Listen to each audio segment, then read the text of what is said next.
హరి ఓం శ్రీమాత్రే నమః. శ్రీ మహాగణాధిపతయే నమః. నిర్గుణం నిరంజనం నిత్యమమలం పరం తేజం నిర్వికారం నిర్వికల్పం నిర్విశేషం నిత్యముక్తం మహావాక్యార్థలక్ష్యం మహాబిందు పరిస్థితం మహదహంకారనాశం మహదానందరూపం ఏకమేవం ఏకమనంతం ఏకైకమద్వితీయం ఏకోహం ఏకమాత్మానం స్వచ్ఛప్రకాశమేకైకం తత్వాతీతం జ్ఞానవృద్ధం సర్వావగుణభంజకం సంసారార్ణవతారకం సద్గురుం తం నమామ్యహం. సింహవాహినీం మహాసింహాసనస్యోపరి స్థితాం ఇక్షుకోదండపాశాంకుశపుష్పబాణశోభినీం కరుణామృతరసప్రవాహశోభితలోచనత్రయీం స్మరామి తుర్యాతీతాం మాయాచక్రవాసినీం చ బైందవీం. ఆదౌ వందే గురునాథం శ్రీమన్మహాభైరవాఖ్యం కలౌ సమారంభం గురుం పరశివానందనాథం అత్రనాథం మహాగురుం యోగశాస్త్రప్రవర్తకం శ్రీచతుర్యుగనాథాస్తు వందే లోకాద్యభిగోప్తృం సర్వమంత్రాద్యః ప్రయోక్తృః సర్వవిద్యామహోదధిః సర్వౌఘాశ్చ తత్వసారః సర్వౌఘాశ్చ మూలరూపः అత్రనాథः సదాశివः తదాద్యానందభైరవः సర్వత్ర సర్వసః వందేహమస్మద్గురుపర్యంతః. అనంత శ్రీ విభూషిత శివయతి మహాశాక్త కులాధీశ్వర ఆనంద పరమహంస పరమ పూజ్య శ్రీ శ్రీ శ్రీ భైరవానంద మహాస్వామినే నమః. శాక్తం ధర్మం సనాతనం కర్తవ్యం పరిరక్షణం సత్యం తపః ధర్మం తపః కర్తవ్యం తపః వందే ఆచార్యం సనాతనం ధర్మరక్షకం. షోడశీ సత్సంగానికి నమస్కారం.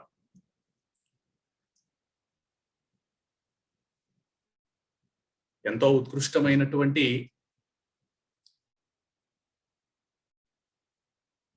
పరమేశ్వరి యొక్క శక్తితత్వాన్ని చెప్పేటువంటి ఎన్నో విశేషమైనటువంటి సూత్రాలని ఇచ్చేటువంటి ఒక మనందరికీ చేరువలో ఉన్నటువంటి పురాణం ఏదైతే ఉందో దాన్ని మనం చెప్పుకుంటున్నాము.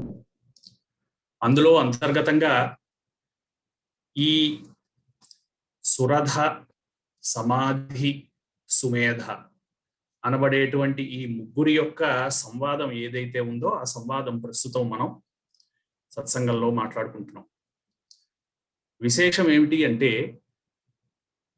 సురధ సమాధి అనేటువంటి వారిరువురు కూడా సుమేధ దగ్గరికి వచ్చి సుమేధ చెప్తున్నటువంటి వాక్యాలు, సుమేధ చెప్తున్నటువంటి విశేషమైనటువంటి సూత్రాలు ఏవైతే ఉన్నాయో వాటిల్ని సప్తశతి 700 శ్లోకాల యొక్క సమూహము, 700 శ్లోకాల యొక్క మంత్రమాలికగా చెప్పేటువంటి సప్తశతిగా చెప్పబడేటువంటి దాన్ని మనం మాట్లాడుకుంటున్నాం. అందులో అంతర్గతంగా అందరికీ మనం క్రితం 2 సత్సంగాల్లోనూ మాట్లాడుకున్న విధంగా సురధ సమాధులు ఇద్దరూ కూడా వారి గత జన్మ కాదు, జీవితంలో జరిగినటువంటి ఒడిదుడుకులని భరిస్తూ వచ్చినటువంటి వారు ఉన్నటువంటి ఆ చోటుకి వచ్చి, ఈ సుమేధ ఉన్నటువంటి చోటుకు వచ్చి వారి యొక్క ఇతపూర్వము జీవితంలో జరిగినటువంటి విషయాల గురించే పదే పదే ఆలోచించుకుంటూ, ఇదేమిటి ఇంకా ఇలాగే ఆలోచించుకుంటున్నాము, మనకి దీని వలన దుఃఖహేతు అయినటువంటి కారణాల గురించి పదే పదే మళ్ళీ తిరిగి ఎందుకు వాటి మీదకే మనస్సు వెళ్తోంది, ఎంత కాదన్నా వాటి గురించినటువంటి ఆలోచనే ఎందుకు వెళ్తోంది అనేటువంటి ప్రశ్న వారు వేసుకుని వారిద్దరికీ సమాధానం రాక సుమేధ గారిని అడిగారు ఆ ప్రశ్న. మాకు ఇలాగా ఈ ఉన్నటువంటి ఈ పరిస్థితి ఏమిటి, దీనికి ఉన్నటువంటి కారణం ఏమిటి? అప్పుడు సుమేధ గారు వారు అడిగినటువంటి ప్రశ్నలో ఉన్నటువంటి వారి యొక్క అభిమానాన్ని గుర్తించి, మాలాంటి జ్ఞానులకే ఇలాంటి ఇబ్బందికరమైనటువంటి పరిస్థితి వస్తోంది ఏమిటి అనేటువంటి ప్రశ్న వేస్తే సుమేధ గారు, మీలాంటి వారు మాలాంటి వారు అనేటువంటి వాళ్ళు ఎవరూ లేరు, ప్రపంచంలో ఉన్నటువంటి అన్ని జంతువులు అంటే పుట్టినటువంటి అన్ని జీవులకి కూడా సమానమైనటువంటి జీవితాన్ని సాగించుకునేటువంటి జ్ఞానాన్ని సమానంగానే ఇచ్చారు. అయితే ఇందులో ఉన్నటువంటి విశేషం ఏమిటి అంటే, ఒకానొక శక్తి ఉన్నది. ఆ శక్తిని మహామాయ అంటారు. ఈ మహామాయ యొక్క ప్రభావము చేత ఎంతటి బలమైనటువంటి, ఎంతటి జ్ఞాన సంపన్నుడైనా కానీ మమత్వము, మోహము అనబడేటువంటి సుడిగుండం, మమత్వము అనబడేటువంటి లోయలోకి లాగబడతారు. జ్ఞానినామపి చేతాంసి దేవీ భగవతి హిసా బలాదాకృష్య మోహాయ మహామాయ ప్రయచ్చతి. మహామాయ ఇచ్చేటువంటిది ఏదైతే ఉందో అది ఎంత జ్ఞానులైనటువంటి వారు కూడా, జ్ఞానుల గురించి మనం ఒక 2 ఉదాహరణలు చెప్పుకున్నాం. విశేషమైనటువంటి జ్ఞాన సంపన్నత, విశేషమైనటువంటి తపస్సు చేసినటువంటి జడభరతుని వృత్తాంతము. జ్ఞానులందరికీ కూడా, ఋషులందరిలోనూ కూడా తలమానికుడైనటువంటి వశిష్ఠుల వారు ఈ రకమైనటువంటి మోహావేశానికి లోనయ్యి ఆత్మహత్యా ప్రయత్నం చేసుకుందాం అనేటువంటి ప్రయత్నము. సో ఇవన్నీ కూడా మహామాయ యొక్క మోహము అనబడేటువంటి ఒక బలమైనటువంటి పాశము ఏదైతే ఉందో ఆ మహామాయ యొక్క శక్తి గురించి మీరు అర్థం చేసుకోండి అని వీరు సుమేధకి, సమాధికి, సుమేధ చెప్తున్నారు, సురధుడికి సమాధికి. అలాగా తయా విసృజ్యతే విశ్వం జగదేతచ్చరాచరం సైషా ప్రసన్నా వరద నృణాం భవతి ముక్తయే. ఆమె యొక్క ప్రసన్నము చేత ముక్తి అనబడేటువంటిది మీకు ఇవ్వబడుతోంది. సా విద్య పరమాముక్తే. ఇది చాలా విశేషమైనటువంటి మాట. సా విద్య పరమాముక్తే. విద్యాస్వరూపమైనటువంటి ఆమె, అంటే తెలుసుకొనవలసినటువంటిది ఆమె, జ్ఞానులకి మాత్రమే తెలియబడేటువంటి స్వరూపము ఆమె, ముక్తికి పరమమైనటువంటి స్వరూపంగా ఉన్నది. ఎవరైతే ముక్తికి, మనకి విశేషంగా, మనకే ప్రత్యేకంగా మన సాంప్రదాయంలో మనకి వచ్చినటువంటి గురూపనిషత్తులోను స్వయమహమేవ కారణ మోక్ష అనేటువంటి ఒక నామం ఉంది. పరబ్రహ్మ స్వరూపం ఏదైతే ఉందో అది మోక్షానికి సైతం కారణమై ఉంది. ఉక్షము అంటే వేరే ఇంకొక వస్తువుతోటి తేడా లేకుండా ప్రపంచంలో అంతా కూడా సమానత్వంగా ఏకీకృతమైనటువంటి ప్రత్యగర్థంగా, అంటే పరబ్రహ్మ స్వరూపం నుంచి తాను విడివడి లేడని ఏ జీవుడైతే నమ్మి అనుభవిస్తూ ఉంటారో దాన్ని మోక్షముగా చెప్పవచ్చు అని మనకి వేదాంతంలో దానికి కొంత పరిభాష చెప్పింది. అలాగా అటువంటి మోక్షానికి సైతం కారణం ఏదైతే ఉందో అది పరబ్రహ్మ స్వరూపం అయితే, అదే పరబ్రహ్మ స్వరూపానికి సాధ్య స్వరూపము, సాధ్య నామము, అంటే ఒక పేరు ఉన్నటువంటి మహామాయ ఎవరైతే ఉన్నారో ఆమె సా విద్య పరమాముక్తే. ముక్తికి సైతం ఆమె పరమమై, అంటే తర్వాతదైనటువంటి వస్తువై ఉన్నది. సంసార బంధ హేతుశ్చ. సంసారము అనబడేటువంటి ఈ బంధానికి హేతువు ఆమె అయి ఉన్నది. సంసారము నుంచి విడివడి, అంటే సంసారంలో ఉంటూ సంసారంతో మమత్వము, మోహము అనేటువంటి సంబంధము పెట్టుకోక పరబ్రహ్మ స్వరూపంతో ముడివడి ఉండేటువంటి మోక్షాన్ని సైతం ఇచ్చేటువంటి స్వరూపము కూడా ఆమెయే కాకుండా ఇంకొక శక్తి ఇంకొకటి లేదు. శైవ సర్వేశ్వరేశ్వరి. అంత అయినటువంటి ఈశ్వరులు ఎవరైతే ఉన్నారో, ఈశ్వరము అంటే ఇది ఇలా చెయ్యాలి, ఇది ఇలా చెయ్యకూడదు, ఈ 2 విధానాలు కాకుండా వేరే ఇంకొక విధంగా చెయ్యగలిగేటువంటి శక్తి ఎవరికైతే ఉంటుందో వాళ్ళని ఈశ్వరుడు అంటారు. అంటే ఏదైనా సరే ఒక ప్రాసెస్ని చెయ్యగలిగేటువంటి పరిపూర్ణమైనటువంటి ఆధిపత్యం, సాధికారత ఏదైతే ఉందో దాన్ని ఈశ్వరత్వము, అథారిటీ అంటాం. ఈ అథారిటీని ఈశ్వరత్వము అంటాం. సో ఈశ్వరత్వం ఏదైతే ఉందో అటువంటి ఈశ్వరత్వాలన్నిటికీ కూడా పరమేశ్వరి ఈశ్వరి అయి ఉన్నది. వెంటనే సురధుడు అడిగాడు, భగవన్ కాహి సా దేవి మహామాయేతి యాం భవాన్ బ్రవీతి కథముత్పన్న సా కర్మ స్యాశ్చక్యం ద్విజ. కాహి సా దేవి, ఎవరు ఆ దేవి? మీరు మహామాయ అని చెప్తున్నటువంటి మీరు, యాం భవాన్, మీరు మాకు మహామాయ అనేటువంటి ఒక శక్తి ఉన్నది, ఈ శక్తి ఇలా చేస్తోంది అని మీరు చెప్తున్నారు కదా, ఎవరు ఆ శక్తి? బ్రవీతి కథముత్పన్న, ఎలాగ ఉత్పన్నమైందో ఆ యొక్క కథ మాకు తెలియజేయవలసిన. సా కర్మా స్యాశ్చక్యం ద్విజ, ఆమె ఏ రకమైనటువంటి పనులు చేస్తుంది, ఆమె ఎవరు అనేటువంటి ప్రశ్న సురధుడు సమాధి సమానమైనటువంటి మనస్సులతో, సమానమైనటువంటి ఆలోచనతో రాజుగారు అడిగారు. యత్ ప్రభావాచ సాదేవి యత్ స్వరూపా యదుద్భవ తత్సర్వం శ్రోతుమిచ్ఛామి త్వత్తో బ్రహ్మవిదాం వద పరా. బ్రహ్మవిదుడవైనటువంటి, అంటే బ్రహ్మని సైతం తెలుసుకున్నటువంటి నువ్వు మాకు దయచేసి యత్ ప్రభావాచ సాదేవి, ఆ దేవి యొక్క ప్రభావము, యత్ స్వరూప, ఆమె యొక్క స్వరూపము, యదుద్భవ, ఎలా ఉద్భవమైందో అది, తత్సర్వం శ్రోతుమిచ్ఛామి, మేము ఇప్పుడు ఆమె స్వరూపం ఏమి, ఆమె యొక్క స్వభావం ఏమి తెలియగోరుచున్నాం. బ్రహ్మవిదుడవైనటువంటి నీవు మాకు తెలియవలసినటువంటిది అని శిష్యులు ఎలాగైతే గురువుని అడగాలో అలాగా సురధుడు సమాధి అడిగారు. ఋషిగారు చెప్తున్నారు, నిత్యైవ సా జగన్మూర్తి తయా సర్వమిదం తతం. ప్రపంచంలోనూ ఏదైనా నిత్యము అంటే ఎప్పుడూ ఉండేటువంటిది ఏదైతే ఉంటుందో దాన్ని నిత్యము, అది నిత్య అంటారు. నిత్య అనేటువంటి నామము మనకి పరమేశ్వరి యొక్క నామాల్లో కనిపిస్తూ ఉంటుంది. నిత్యైవ సా జగన్మూర్తి, ప్రపంచమంతా కూడా ఒక మూర్తీకృతమైనటువంటి స్వరూపంలో, ప్రపంచంలో అన్ని రకాలైనటువంటి మూర్తులు ఉంటే వీటన్నిటిలోనూ అనుస్యూతంగా నిత్యము ఉండేటువంటి ఒక స్వరూపం ఎవరైతే ఉన్నారో ఆమెయే మహామాయ. తయా సర్వమిదం తతం, ప్రపంచాన్ని తర్వాత తయారైనటువంటి ప్రపంచమంతా కూడా ఆమె యొక్క రూప లక్షణ స్వరూప విభూతులు మాత్రం. అంటే అందులో వచ్చినటువంటి చిన్న తేడాలతో వచ్చినటువంటి రకరకాలైనటువంటి రూపాలు వచ్చాయి.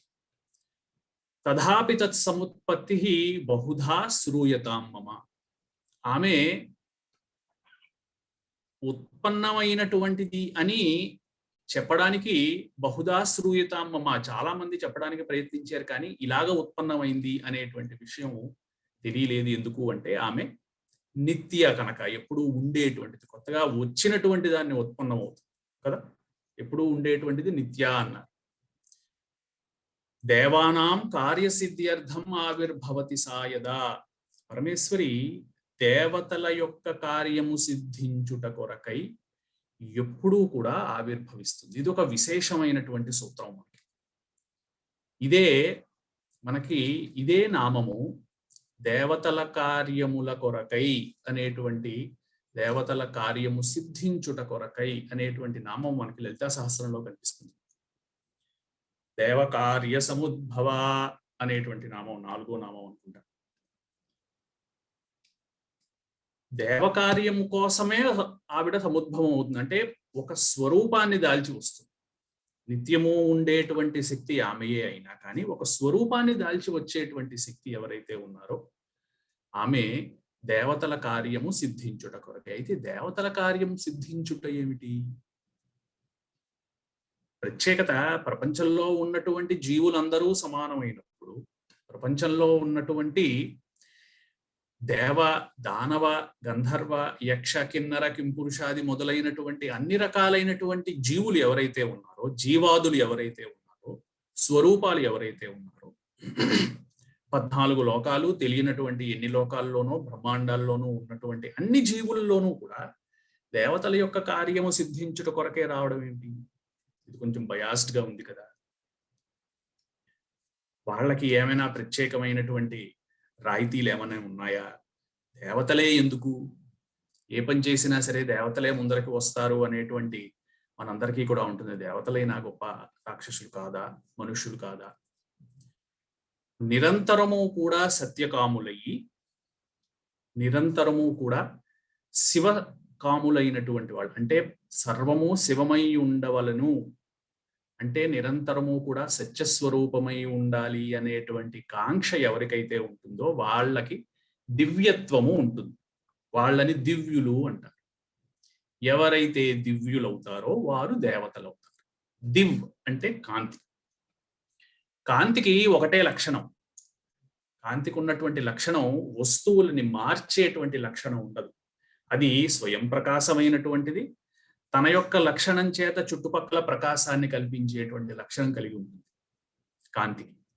అందుకోసమనే దివ్యత్వము అంటే ఏదైతే ఉందో, మనకి తెలుసున్నటువంటి ఎంతో విశేషమైనటువంటి, ఎంతో తపస్సు చేసి, ఎంతో విశేషమైనటువంటి కృషి చేసి దివ్యులైనటువంటి వారికి మనము ఒక కాంతి వేస్తాం. అది వారి యొక్క బ్రహ్మ జ్ఞానం ఏదైతే ఉందో అది కాంతిగా వారిని స్వయం తీర్ణ పరం స్థారయతి, వాళ్ళు దాటి మిగిలినటువంటి వాళ్ళని దాటిస్తారు అంటారు. అలాగా వాళ్ళు స్వయం ప్రకాశులై, తాను ప్రకాశమానమై మిగిలినటువంటి చుట్టుపక్కల ఉన్నటువంటి అంధకారాన్ని దూరంగా పారద్రోలేటువంటి లక్షణం కలిగి ఉంటుంది కనుక వాళ్ళని దివ్యులు, వాళ్ళని దేవతలు అని మనం అనొచ్చు. ఎవరైతే ఈ మనకి చాలా రకాలైనటువంటి కథలు వింటూ ఉంటాం, మన పురాణాల్లో చాలా కథలు ఉన్నాయి. ఆ ఇంద్రుడు అలా చేశాడు, అగ్ని ఇలా చేశాడు, వరుణుడు ఇలా చేశాడు. ఎప్పుడైతే వాళ్ళలో ఈ దివ్యత్వం నశిస్తుందో, ఎప్పుడైతే వాళ్ళలో వేరే సత్యకాములు కాకుండా వేరే ఇంకొక లక్షణాలు ఎప్పుడైతే వస్తాయో, వాళ్ళు ఆ దివ్యత్వాన్ని నుంచి చ్యుతి చెంది పక్కకి వచ్చి వాళ్ళకి ఎక్కడో వాళ్ళకి సరైనటువంటి గర్వభంగం అయినటువంటి మనకి కథలు మనకి చాలా విన్నాం మనం పురాణాల్లో. ఫలానా ఇంద్రుడు ఇలా చేశాడు, ఎవరి నుంచో ఏదో చెయ్యిపోయి తప్పించుకొచ్చి ఎక్కడో దాక్కున్నాడు, కొన్ని వందల సంవత్సరాలు దాక్కున్నాడు అందులోను తామరతూళ్ళలోను, తర్వాత అతనికి జ్ఞానోదయం అయింది, ఇంకొకళ్ళు ఎవరో వెళ్ళి అలా చేశారు. అలాగా ఈ దివ్యులందరికీ కూడా ఎప్పుడైతే వారికి ఉన్నటువంటి ఆ దివ్యత్వం నశిస్తుందో, మిగిలినటువంటి ఇబ్బందికరమైనటువంటి పరిస్థితులు అందరూ కూడా వాళ్ళు ఎదుర్కొని తద్వారా దాని నుంచి బయటకు వచ్చినటువంటి దృష్టాంతాలు మనకి కనిపిస్తాయి. అందుకోసమని పరమేశ్వరి ఇది ఒక తెలియకుండా చెప్తున్నటువంటి, అంటే చెప్పకనే చెప్తున్నటువంటి రహస్యం లాంటిది. ఎలా చూడొచ్చు?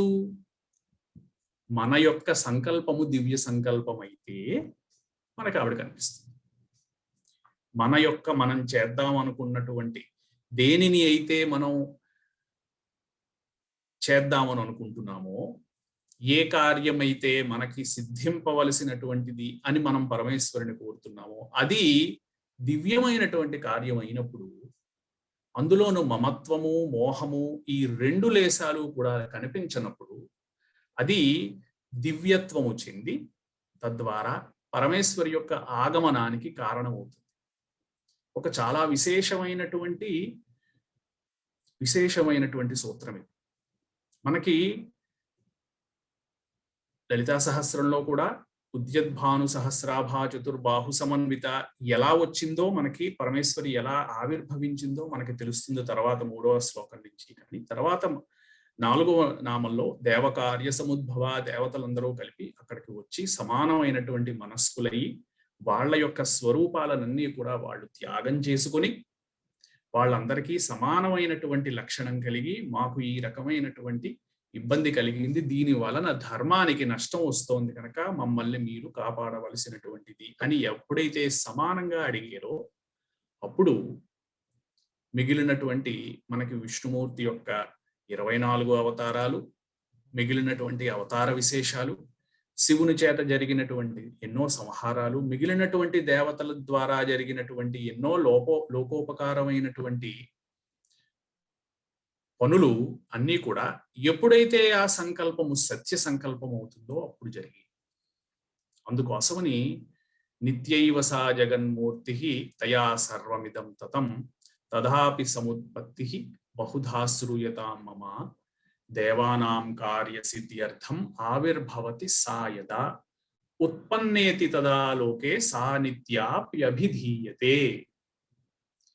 నిత్య అని పేరు కలిగి ఎప్పుడూ ఉన్నటువంటి స్వరూపమైనా కానీ దేవతల కార్యము సిద్ధించుట కొరకై ఒక స్వరూపాన్ని తాను దాల్చి ఉత్పన్నమైంది అనేటువంటి పేరు తాను పొందుతుంది. అంతవరకు ఉన్నా కానీ అంతవరకు తెలియలేదు కనుక అప్పుడు తెలిసేటువంటి విధంగా ఈ సంకల్పులు ఎవరైతే ఉన్నారో ఆ సంకల్పులకి ఈ స్వరూపంగా ఉత్పన్నమైంది అని మనం కథ కోసం బ్రహ్మాండ పురాణంలో లలితా పరమేశ్వరి అలా వచ్చింది అని అంటారు. దేవతలందరూ వెళ్ళి శివపార్వతుల దగ్గరికి వచ్చి ఇలా మీరు చేస్తే మా యొక్క ధర్మం కాపాడబడుతుంది అంటే వాళ్ళు వచ్చేరు అనేటువంటి వాళ్ళ ఒక అవతారం అనేటువంటి ఒక స్వరూపం వస్తుంది. ఉన్నటువంటి వాళ్ళు పౌరులై నిత్యులై ఉన్నారు కానీ ఈ సంకల్పము కోసం ఒక స్వరూపాన్ని దాలుస్తారు. దేవానాం కార్యసిద్ధి అర్థం ఆవిర్భవతి సాయత ఉత్పన్నేతి తదాలోకే సానిత్యాప్యభిధీయతే. యోగ నిద్రాం యదా విష్ణు జగత్యేకార్ణవీకృతే ఆస్తీర్యశేషమభజత్ కల్పాంతే భగవాన్ ప్రభుః. నువ్వు ఎలాగ ఉత్పన్నమైంది అనేటువంటి విషయం అడిగేవు కదా, అందుకోసమని ఒక కథ చెప్తాను. ఒకానొక సమయంలో విష్ణుమూర్తి గారు దేవకార్యములన్నీ కూడా ప్రపంచాన్ని నడిపించేటువంటి భారము అంతా కూడా నడిపిస్తూ ఒకానొక సమయంలో తాను అలసట చెంది యోగ నిద్ర అనబడేటువంటి మహామాయ యొక్క స్వరూపము చేత ఆవరింపబడి ప్రపంచం అంతా కూడా జగత్ ఏకార్ణవీకృతే. ఆర్ణవము అంటే సముద్రం, ఏకార్ణము ప్రపంచం అంతా కూడా ఒకే నీటి సమూహమై ఉన్నటువంటి సమయంలో విష్ణుమూర్తి గారు కాసేపు రెస్ట్ తీసుకుందాం అనుకున్నారు. ఎప్పుడైతే రెస్ట్ తీసుకుందాము అంటే కర్మ విమూఢత కలిగింది, చెయ్యాల్సినటువంటి పని నుంచి కాసేపు ఆగుదాం, విరామం కల్పిద్దాము అని ఎప్పుడైతే అనుకున్నారో ఆ అనుకోవడమే మోహము యొక్క స్వరూపం. అతనిని విష్ణుమూర్తి గారిని ఆవహించేటువంటిది యోగ నిద్ర అంటారు. యోగ నిద్ర అంటే మామూలుగా ఉండేటువంటి నిద్ర కాదది. అయితే చేష్టలు ఏమీ లేకుండా అదే స్వరూపంలో సుషుప్తి అవస్థలో వెళ్లకుండా అటు ఇటు కాకుండా ఉన్నటువంటి స్థితి ఏదైతే ఉందో దాన్ని యోగ నిద్ర అని విష్ణుమూర్తి గారికి చెప్తారు. అలాగా విష్ణుమూర్తి గారు ప్రపంచం అంతా కూడా ఒకే ఒక సముద్రమై ఉన్నటువంటి సమయంలో, జగత్ ఏకార్ణమై ఉన్నటువంటి సమయంలో, యోగ నిద్ర అతన్ని ఆవహించి ఉన్నటువంటి సమయంలో ఇద్దరు అసురులు తదాద్వావసురౌ ఘోరౌ విఖ్యాతౌ మధుకైటభౌ విష్ణు కర్ణమలోద్భూతౌ హంతుం బ్రహ్మాణ ముద్యతౌ. అప్పుడు ఒక విశేషమైనటువంటి కార్యం ఏమిటి జరిగింది? విష్ణువు యొక్క చెవులలోంచి ఇద్దరు రాక్షసులు వచ్చారు. అంటే శివమయము సత్యము కానటువంటి వాక్కు ఎక్కడైతే కలుగుతుందో, ఎక్కడైతే సరైనటువంటి శివమయమైనటువంటి శబ్దము ఎక్కడైతే వినపడదో అప్పుడు చెవులలోంచి రాక్షసులు వస్తారు. అలాగా విష్ణుమూర్తి యొక్క చెవులలోంచి ఇద్దరు రాక్షసులు వచ్చారు. ఆ ఇద్దరు రాక్షసులు వచ్చి బ్రహ్మగారి మీదకి ఫైటింగ్ వచ్చారు. హంతుం బ్రహ్మాణ ముద్యతో, హంతుమే ఫైటింగ్ కాదు, చంపేద్దామని వచ్చారు పైకి. సనాభికమలే విష్ణో స్థితో బ్రహ్మ ప్రజాపతి దృష్ట్వా తావసురౌ చోగ్రౌ ప్రసుప్తంచ జనార్దనం. నిద్రపోతున్నటువంటి జనార్దనుడు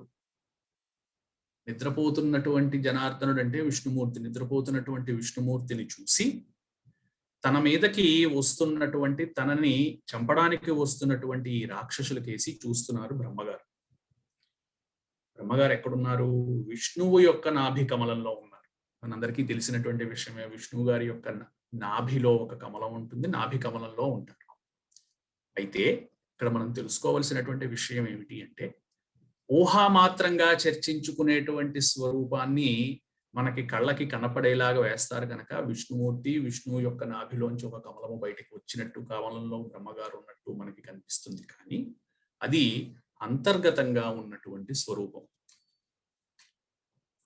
విష్ణుమూర్తి యొక్క నాభి కమలం ఏదైతే ఉందో ప్రపంచాన్ని వ్యాపించి ఉన్నటువంటి పురుషుని యొక్క మణిపూరక చక్రం లో బ్రహ్మగారు ఉంటారు.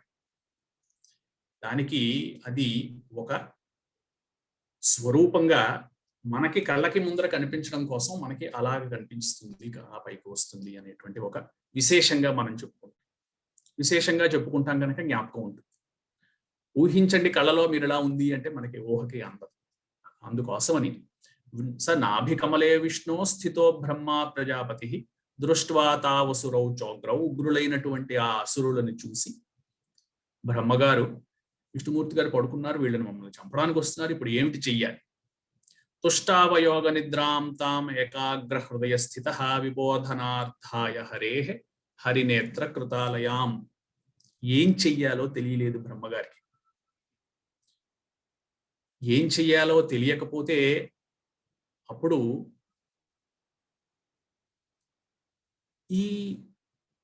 నేను ఎవరి యొక్క నాభికమలంలో ఉన్నానో ఆ నాభికమలంలో ఉన్నటువంటి వ్యక్తి ప్రసుప్తుడై ఉన్నాడు, అంటే నిద్రపోతూ ఉన్నాడు. నా మీద ఇబ్బందికరమైనటువంటి ఉగ్రులైనటువంటి ఇద్దరు రాక్షసులు నన్ను చంపడానికి వస్తున్నారు.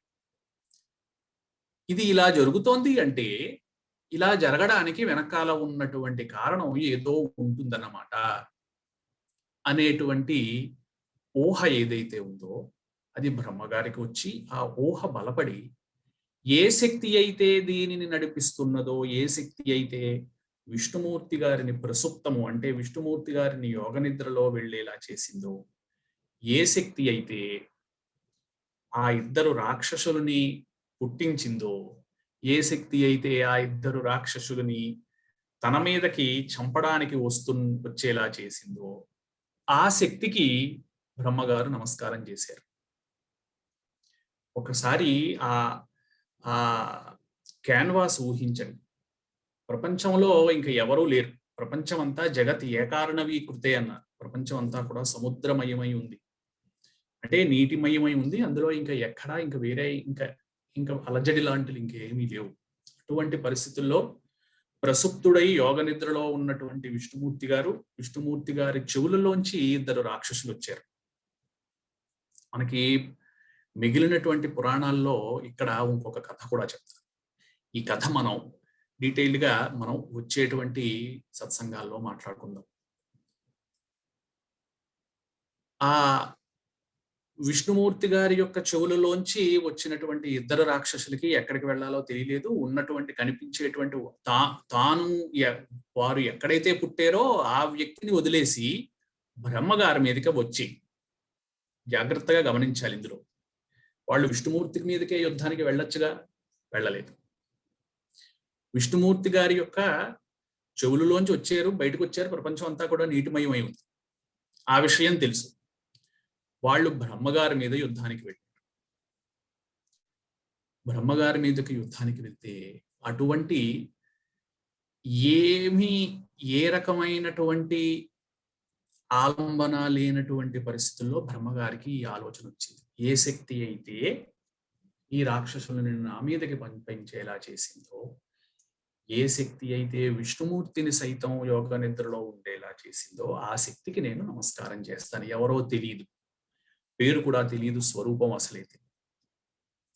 అలాగా బ్రహ్మగారికి వినిపించినటువంటి అప్పుడు బ్రహ్మగారికి ఎప్పుడైతే ఆ ఆలోచన వచ్చిందో అర్ధమాత్ర, పూర్తి మాత్ర అంటే ఒక సమయం, ఒక అక్షరాన్ని పలికేటువంటి సమయాన్ని మాత్రాకాలము అంటారు.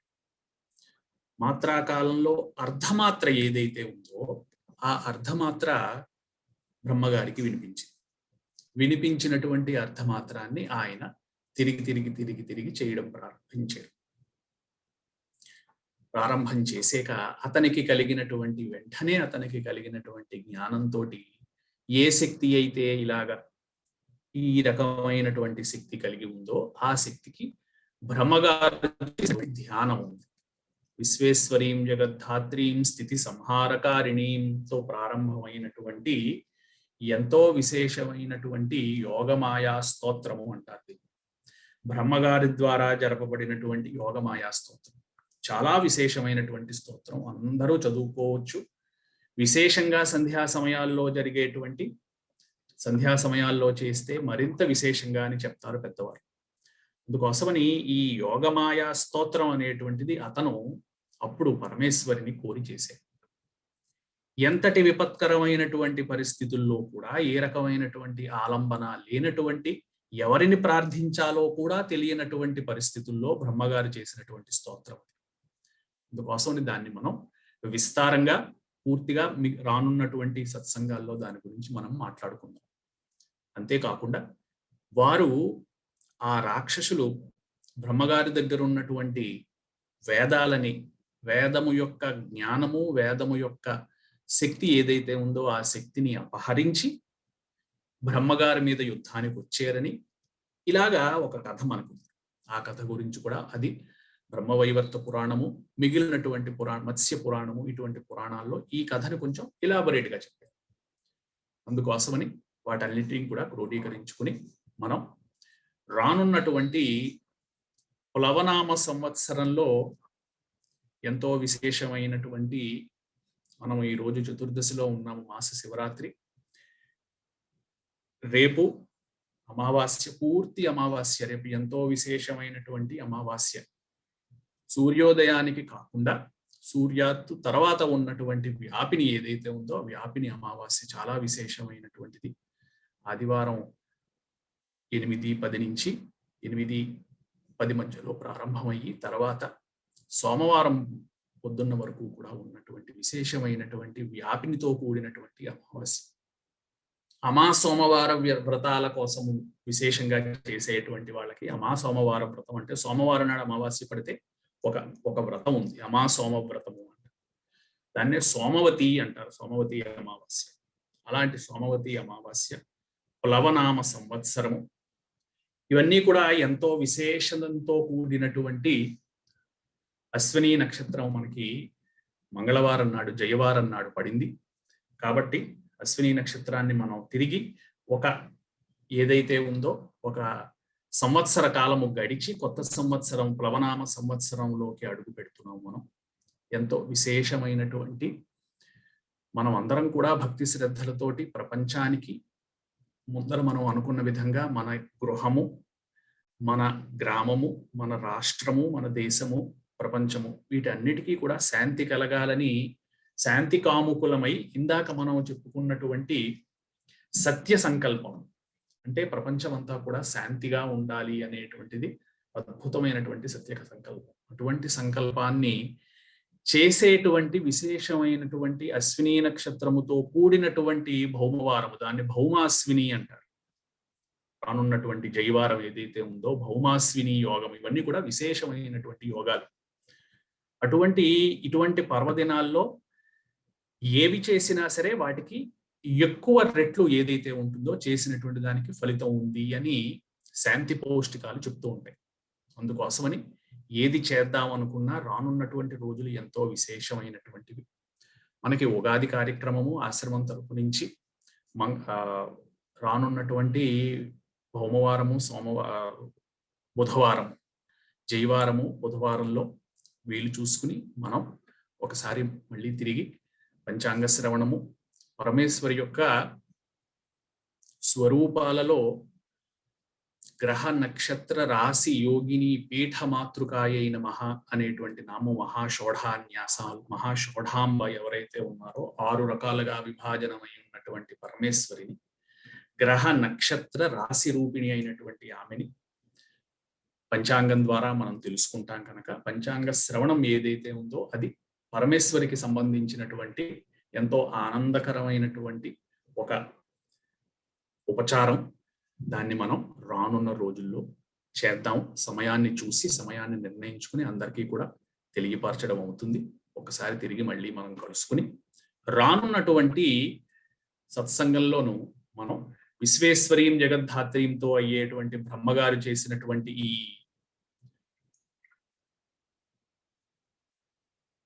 యోగమాయా స్తోత్రం ఏదైతే ఉందో దాన్ని మనం తెలుసుకుందాం.